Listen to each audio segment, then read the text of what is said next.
Hello everyone and welcome to another video. My name's Keir Smith. Today's video is the first in a series of 3 videos which I'll post over the next week or so. These are videos I always mean to get round to doing but never actually do. I'm going to show you what I spend my hard-earned pay on. And so for today's video I'm going to show you as many as 15 CDs which I've bought over the last few months, let's say.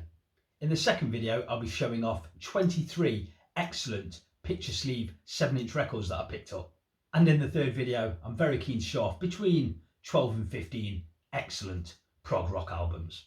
By the end of these videos, you could be sat there thinking, crikey, this guy's rich.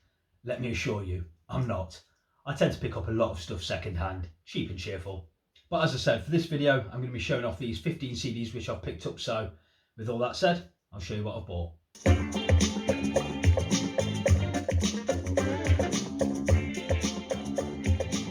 I'm going to take the booklets out of the CD cases here to show you to avoid that annoying glare. So the first album I'd like to show is Cale, Troubadour from 1976. And this was recommended to me by my good friend Jonathan. We're always messaging each other and telling each other what we've been listening to. And he said that he was at work one day and he was listening to this and rather enjoying it, saying it was a good, smooth and easy listen.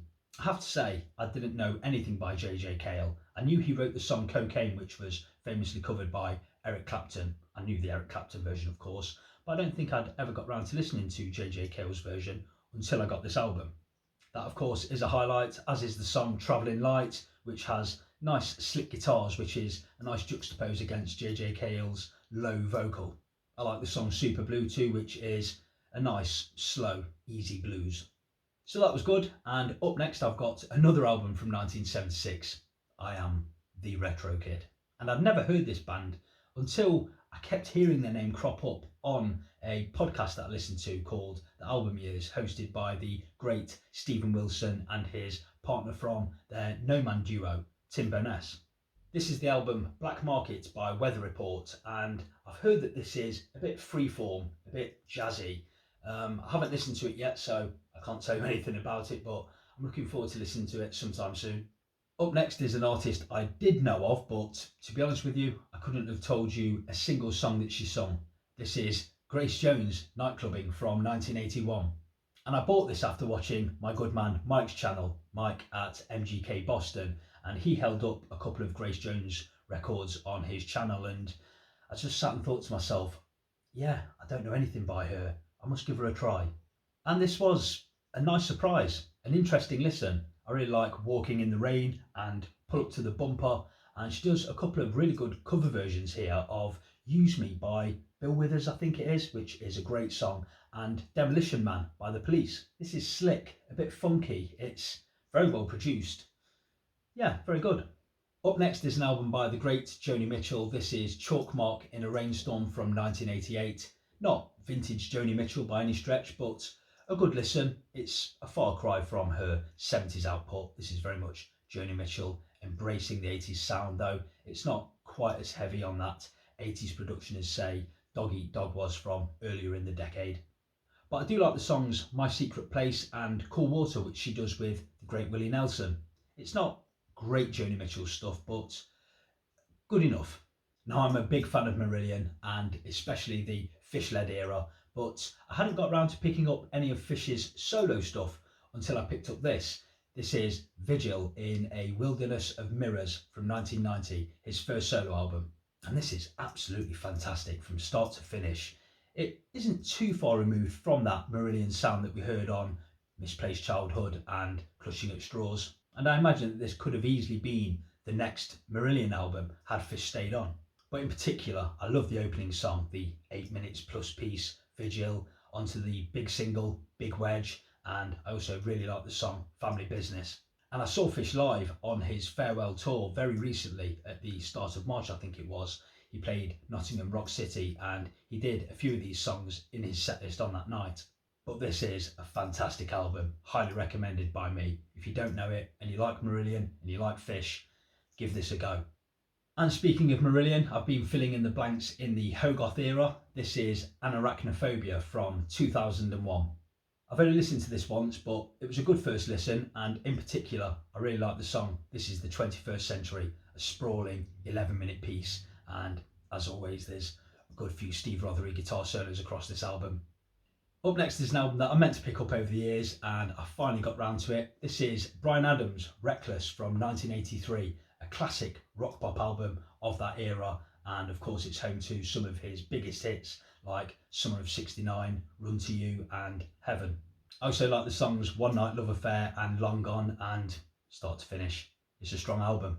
Okay, there's a few more albums here that I haven't got round to listening to yet, starting with So Beautiful or So What. This is by Paul Simon from 2011, and again this was one that I picked up from watching another fellow YouTuber, Barry, at Classic Album Review. He was saying how great this album was and saying that he thought it was one of Paul Simon's best, but it's one that I didn't have, so I quickly went onto eBay and picked it up for a few quid. This next one was a charity shop find for 50 pence. 50 pence, how could I say no? By the great Mark Knopfler of Dire Straits fame. This is Golden Heart from 1996. I've got all of Dire Straits stuff, and I've got 4 or 5 of Mark Knopfler's solo albums, and I really like all of them. He writes a really good song, he plays great guitar. What's not to like? Up next, The Stranglers, 10. It could well be their 10th album. There's 10 songs on the album and there's 10 figures there on the front cover. I've got the first 4 Stranglers albums. I haven't got Oral Sculpture, and there's a couple after that come before this which I don't have. So yeah, again I'm filling in the blanks here, so I'm looking forward to finally getting around to listening to this.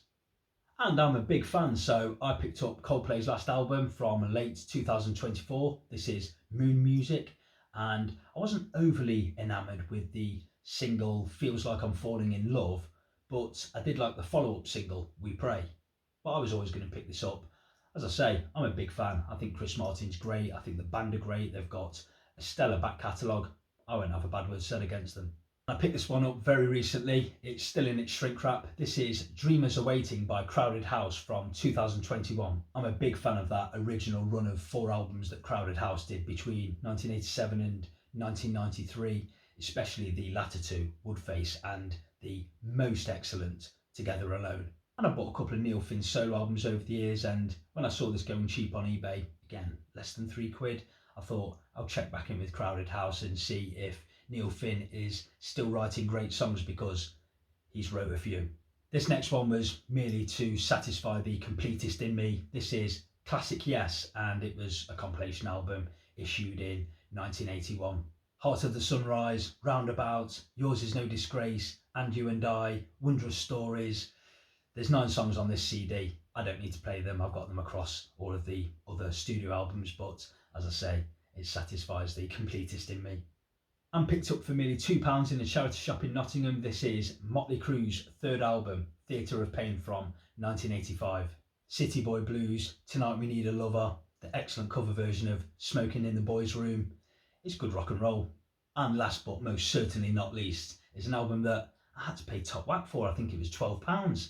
This is the last album by Manic Street Preachers, released earlier this year, 2025. It is Critical Thinking. All of the songs that preceded the album's release I really liked, like Decline and Fall, Hiding in Plain Sight, Brushstrokes of Reunion and People Ruin Paintings. I thought they were all really good. There's a song on here called Dear Stephen, which is addressed to the great Morrissey. I really like the closing track, One Man Militia, which is sung by Nicky Wire, as was one of the singles, Hiding in Plain Sight. But the best song on the album is also sung by Nicky Wire. It's the title track, the opening song, Critical Thinking. But I'm enjoying this album. It's a bit of a return to form, if you ask me, for the Manics after a couple of not so great albums.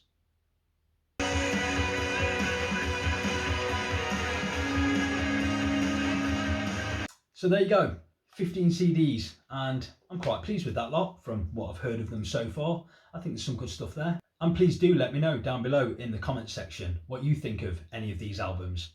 Have I bought any duds? So the next video that I'm going to post in the next few days will be me showing off these 23 7-inch vinyl picture sleeve records that I've bought. So if that's of interest to you, be sure to check in with me then. And as always, I'd like to thank you all for stopping by and watching this video. I hope you enjoyed the video, and I'll see you for the next one in the next couple of days. Until then, bye for now.